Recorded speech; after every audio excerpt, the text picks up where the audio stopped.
গল্প পিয়নের আসরে সবাইকে স্বাগত জানিয়ে শুরু করছি আজকের গল্পের আসর। আজ শোনাবো সৈকত শোভন পালের লেখা হাসির গল্প বাঁদর টুপির আদর। শুরু করছি আজকের গল্প বাঁদর টুপির আদর। পুকুরের পাড় থেকে 7.5 ফুট উপরে জাম গাছটার 5 নম্বর ডালে ঠ্যাং ঝুলিয়ে বসে আছে ভুতু গড়াই। সকাল থেকেই তার পেট ভালো নেই। মাটি থেকে কুড়িয়ে বাড়িয়ে এটা ওটা ব্যাং ছুঁচো যতবারই খেয়েছিল 5 মিনিট অন্তর সবই আবার মাটিতেই ফিরে গেছে। শেষে ভূত জাতির কবিরাজ উড়ুক্ক পচাকান্ত এসে পথ্যি বাতলালো। এক টানা 2 ঘন্টা নিজের ডান পায়ের বুড়ো আঙুল চুষতে হবে। সেই আদেশ পালন করছে ভূতু। বিগত 1.5 ঘন্টায় নন স্টপ চুষে বুড়ো আঙুলটাকে প্রায় 20 আঙুল বানিয়ে ফেলেছে, কিন্তু নো রেজাল্ট। পেটের মধ্যেকার পিলে চমকানো ভুটুর ভাটুর আওয়াজটা কিছুতেই যে কমছে না। ভূত জন্মের উপরে বেচারার ঘেন্না ধরে গেল। শুধু অখাদ্য কুখাদ্য খাও আর এর ওর ঘাড়ে চাপো। অবশ্য দ্বিতীয় কর্মটি সে আজকাল ছেড়েই দিয়েছে। চাপা বলতে তো একমাত্র মানুষের ঘাড়ে ভর করা, কিন্তু তার উপায় আছে? আজকাল লোকজন বড় বেয়াড়া, আচমকা ঘাড়ে ভূত চাপলে তক্ষুনি ঝেড়ে ফেলে দেয়, নয়তো দাঁত মুখ খিচিয়ে বিচ্ছিরি সব গালিগালাজ দিতে শুরু করে। ভয়ে তো ভূতুর হাত পা পেটের ভিতর সেধবার উপক্রম। এমনিতেই সে নিতান্তই ভীতু ভূত। লোকে বলে ও যখন মানুষ ছিল তখন নাকি একদিন ঘুমের ঘোরে ওর বিশাল ভুঁড়ির উপর একটা পুচকে ছাড় পোকা এসে দাঁড়ায়। ব্যাস, বিমক্কা কাঁচা ঘুম ভেঙে তাকাতেই ভূত গড়াইয়ে চক্ষু ছানা বড়া। সে ভীষণ আতঙ্কে যখন চেঁচাতে লেগেছে, তখন সেই ছাড় পোকাটা পেল্লাই এক ধমক দিল। ওই ধমক খেয়েই 5 বার হেঁচকি মেরে পটল তুলল ভূতু। তারপর থেকে ওর ভূত জীবন শুরু। বুড়ো আঙুলটি মুখের মধ্যে পুরে নিজের বেয়াড়া ভাগ্যের মুন্ডপাত করছিল ভূতু।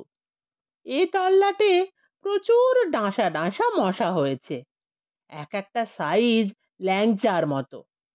এই জাম গাছেই থাকে 1000 তিনেক। শীতের সন্ধেবেলা আলো আধারের লড়াই শেষ হতে না হতেই ঘুপচি কালো ঝোপঝাড় থেকে মশক বাহিনী বেরিয়ে পড়েছে খাবারের খোঁজে।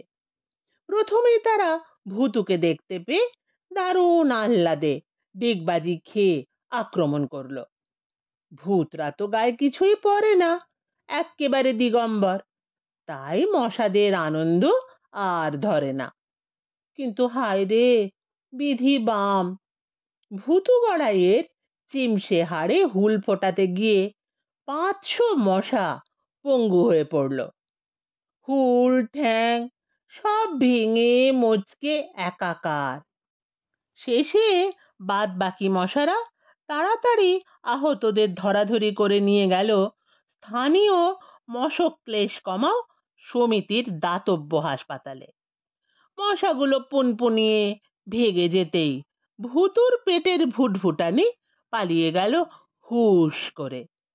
কে জানে ভোজবাজি কিনা, হয়তো তাই।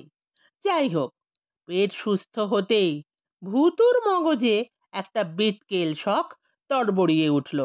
দিন রাত গাছের ডালে দোল খেতে খেতে তার চরিত্র একেবারে নিরামিষ হয়ে গেছে। ওই তো বটতলার পেঁচো মামা, কবরখানার মামদো চাচা, ওরা কেমন মানুষজনের ঘাড়ে চেপে ঘুরে বেড়ায়, আর সে নিজে কেন পারে না? হুম, এ তো মোটেই ভালো কথা নয়। যতই মনমরা হয়ে ঝিমোবে, পেটের রোগ তত জাঁকিয়ে বসবে। তাই নিজের মাথায় পর পর 4টে গাঁটটা মেরে সে চাঙা হয়ে বসল। বাবা ভোলেনাথের নাম করে গোটা কতক ডন বৈঠক টেনে হাত পা ছাড়িয়ে নিল। তারপর ওত পেতে রইল গাছের ডালে। আজ কোনো মানুষের বউ এদিক পানে এসে পড়লে স্বয়ং বাবা ভূত না তো তাকে বাঁচাতে পারবে না। বেশিক্ষণ ঘাপটি মেরে থাকতে হলো না। আবছা অন্ধকার ঠেলে এক টেকো বুড়ো ঠুকঠুক করে এগিয়ে আসছে। লোকটার তেল চুকচুকে টাকটা বেশ লোভনীয়। ওখানে একবার গুছিয়ে বসতে পারলে ভূত জন্ম সফল। চরম উৎসাহে লাফ দেবার জন্য তৈরি হলো ভূতু। তারপর লোকটা গাছের তলায় আসতেই টাকটি তাক করে অবতরণ করলো সে। মাথাতে কিছু একটা চেপেছে বুঝতে পেরেই লোকটা খুব জোরে ঘাড় ঝাঁকাতে লেগেছে, কিন্তু ভূতু আজ মরিয়া, সে কিছুতেই ছিটকে পড়বে না। লোকটার কানের পাশে জুলপি দুটো খামচে ধরে সেঁটে রইল চামচিকের মতো। শেষে লোকটার চেঁচানি শোনা গেল মরিয়া গলায়, কে রে হতচ্ছাড়া, আমার মুন্ডুতে চেপে বসে আছিস? আমি ভূত, তাড়াতাড়ি উত্তর দিল ভূতু। শুনে বাজখাঁই স্বরে লোকটা বলল, তা আমার মাথায় হঠাৎ চাপলি কেন বেটা? দোষ নেবেন না কর্তা মশাই, আমরা ইতর জীব, ভালো মাথা খারাপ মাথা বাছাবাছি করিনি, সামনে যা পাই তাতেই চাপি। এ কথা শোনার পর লোকটা একটু নড়ে উঠল, কিন্তু চেঁচানি তার ক্রমে ক্রমে বেড়েই চলেছে। এই পাজি, অমন করে সুরসুরে দিচ্ছিস কেন? আগে না তো, মোটেই ওসব দিচ্ছি নে, আমি শুধু আপনার টাকের ক্ষেত্রফলটা একবার মেপে নিতে চাই। কেন রে, এটা কি তোর 14 পুরুষের ভিটে বাড়ি পেয়েছিস? ছি ছি কর্তা বাবু, তা কেন পাবো? আসলে আপনার টাকের উপরে আমি একটা শুভ কাজ শুরু করব। হ্যাঁ, সে কি? আমার মাথা নিয়ে তোর এত মাথা ব্যথা কেন? হুম, তা একটু আছে স্যার, দেখুন না, এমনিতে আপনার টাকটা ফাঁকাই পড়ে থাকে, রোদে জলে কত ধকল সইতে হয় বলুন তো। তাই ভাবছি এর উপরে একটা কাতুকুতু শেখানোর আখড়া খুলবো। জায়গাটা এর পক্ষে যেমন নিরিবিলি তেমনি মনোরম। প্রস্তাবটা হয়তো মন্দ নয়, কিন্তু কেন জানি না কথাগুলো শুনে বুড়ো লোকটা আগা পাঁচতলা চটে গেল। ভয় টয় তো পেলই না, উল্টে তেলে বেগুনে জ্বলে উঠে বলল, এই তুই নেমে আয় বেটা, তোকে খড়ম পেটা করে হুঁকোর জল গেলাবো। এদিকে ভূতু গড়াইও নিজের কর্তব্যে অটল। সে সাফ সাফ জানিয়ে দিল, আপনার টাকের জমি আমার নামে রেজিস্ট্রি না করে দিলে আমি নামছি না। ও ধম্মপুত্তর একেবারে জবরদখল করে বলে কিনা রেজিস্ট্রি। বচসা চলল আরো কিছুক্ষণ, কিন্তু ভূতের সঙ্গে যুক্তিতর্কে যেটা মানুষের কাজ নয়। আবার টেনে হিঁচড়ে নামাতে গেলে খামচে টামচেও দিতে পারে। অগত্যা বুড়ো লোকটা বিনয়ের অবতার হয়ে ধানাই পানাই শুরু করলো। ওদিকে ভূতু গড়াইয়ের সেই এক গো, কোনো কথাতেই আর চিঁড়ে ভিজবে না। আর তাছাড়া অনেকদিন পরে একটা জবর মাপের টাকে চাপা সম্ভব হয়েছে। নিজের সাহসের কথা ভাবতে ভাবতে ভূতুর 10 ইঞ্চি বুকের ছাতি ফুলে 20 ইঞ্চি হয়ে গেল। এই প্রথম ভূতগিরির উপরে একটা আস্থা ফিরে পেল সে। মানুষকে জ্বালাতন করে এত আনন্দ, আহা কি মজা, কি ফুর্তি। হঠাৎ এরই মাঝে মিনমিনে সুরে লোকটা বলল, ও বাবা ভূত, অভয় দাও তো, একটা কথা বলি। উক্তিটা বেশ আমেজ করে শুনল ভূতু। সে এখন ঠ্যাঙের উপরে ঠ্যাং নাচিয়ে আরামে আধশোয়া। সেই অবস্থাতেই চোখ পিটপিট করে অনুমতি দিল। হুম, তা বলতে পারেন।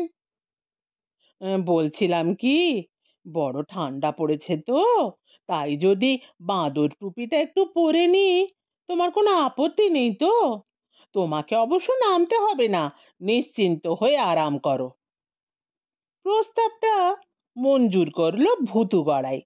মোটের ওপর লোক শান্ত হচ্ছে না, শিরশিরানো ঠান্ডাও এখন ভালোই, মুফতে একটু পশমের গরম পেলে মন্দ কি। কিন্তু বুড়োর ফাঁদে পা দিতে চলেছে যে সে কথা কি ভুতুর মগজে আসে? অতএব সে চালে গন্ডগোল করে ফেলল। প্রমাণ হয়ে গেল শুধু মানুষেরই নয়, ভূতেরও ভুল হয়। তাও আবার যেমন তেমন নয়, ভীমরতির চরম মাসুল। মিটমিটি ফিচেল হাসি হেসে লোকটা একখানা খয়েরি রঙের পুরনো বাঁদর টুপি ঝোলা থেকে বের করলো। তারপর একটু ঝেড়ে ঝুড়ে নিয়ে খপ করে মাথায় চাপিয়ে টেনে টুনে আঁটো সাঁটো করে সোজা গলা অবধি নামিয়ে দিতেই ভুতুর দফা রফা। এমন বিকট খাঁচায় বেচারা জন্মে ঢোকেনি। যে টাকের উপরে বসে সে এত হম্বিতম্বি করেছে, সেই টাকেই তার চিড়ে চ্যাপ্টা হওয়ার জোগাড়। বাঁদর টুপির টাইট গেঁড়া কলে পড়ে চুপসিয়ে গুটিয়ে ভুতু একেবারে 1 টাকার কয়েনের মতো হয়ে গেল। রাগে দুঃখে আর ব্যথায় যত সে ত্রাহি ত্রাহি চেঁচায়, ততই বেয়ারা লোকটা চোখ দুটি বুজে হাসতে থাকে। ভূত বিস্তর যুক্তি বিতর্ক দেখালো, গালিগালাজ থেকে কাকুতি মিনতি সবই করলো, কিন্তু ব্যাটা বুড়ো মহা ঠ্যাঁটা। অবশ্য শেষ অবধি ভূতু অনেক ঘেমে নে ধস্তাধস্তি করে রেহাই পায়। কোনো এক যুগে টুপিটার পিছন দিকে জনৈক মহান ইঁদুর ছোট্ট একখানা ফুটো করে দিয়েছিল। হাত পা চালাতে চালাতে সেটা খুঁজে পেয়েই প্যাঁকাটির মতো পাতলা দেহ গলিয়ে সুরুত করে বেরিয়ে ভূতু সেখান থেকে ফুরুত। বাপরে বাপ, কি নাস্তানা বোধ! লোকটার খপর থেকে পালিয়ে সে লেংচে লেংচে রওনা হলো রুক্কু পচাকান্তর ডাক্তারখানার দিকে। হাড়ের নাট বল্টু সব ঢিলে হয়ে গেছে, তাড়াতাড়ি 1 ডোজ কড়া মাপের দাওয়াই খেতে হবে। শুনছিলেন সৈকত শোভন পালের লেখা হাসির গল্প বাঁদর টুপির আদর। কেমন লাগলো কমেন্ট করে জানাবেন। ভালো লাগলে চ্যানেলটিকে সাবস্ক্রাইব করতে ভুলবেন না। ফিরে আসছি আবার কোনো হাসির গল্প নিয়ে।